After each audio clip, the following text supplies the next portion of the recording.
And hello, YouTube, and welcome back to another episode of The Zone TV Movie Entertainment with me, your host, Jonathan. Once again, bringing you my thoughts and review for Arrow Season 5, Episode 15, Fighting Fire with Fire.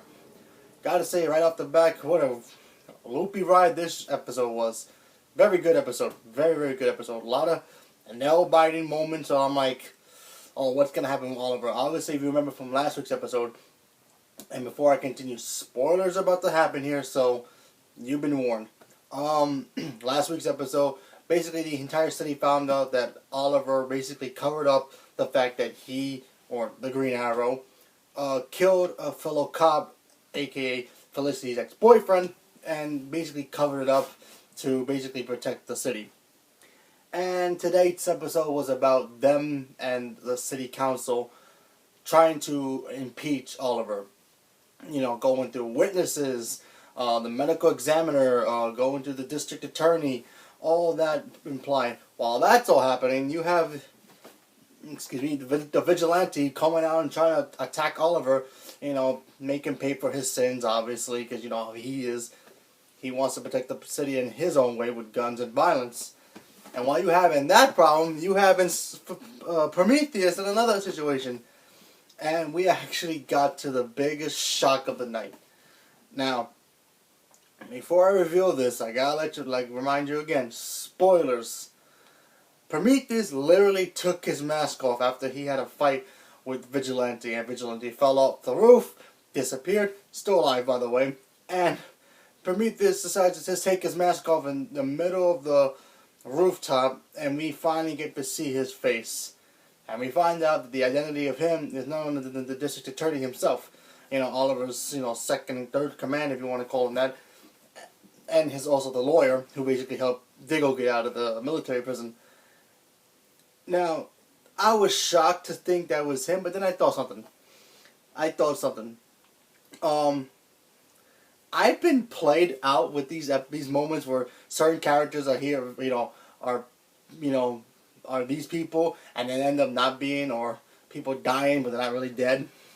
So I decided, you know what, I'm going to hold off to my moments like, oh my god, I can't believe it was him the entire time.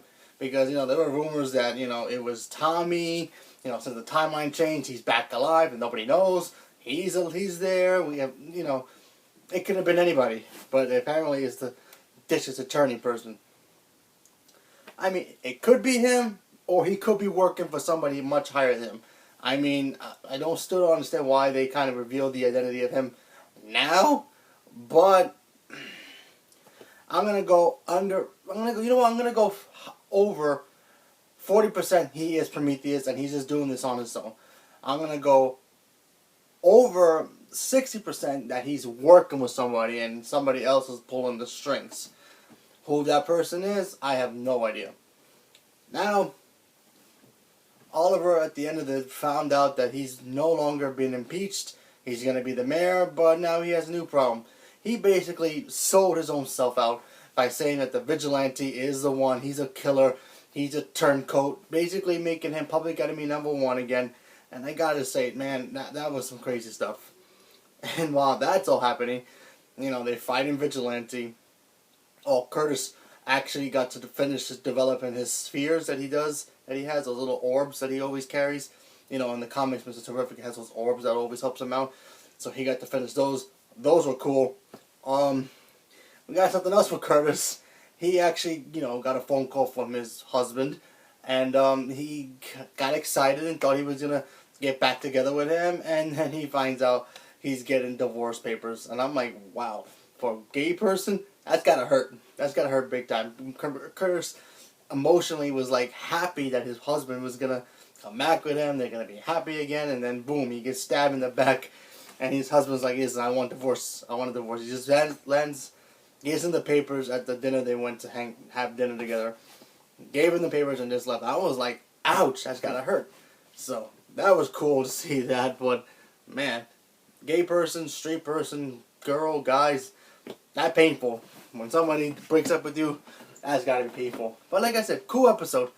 The whole Prometheus thing, still scratching my head about that, but if it turns out to be the district attorney's own thing, and he's not working with anybody else, then I'm gonna be like, you know what? They kind of just wasted this opportunity to reveal him now.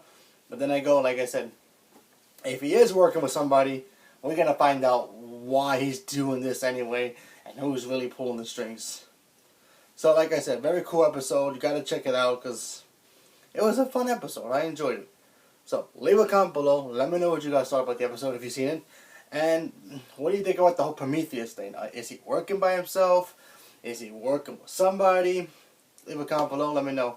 Thank you, and have a good day.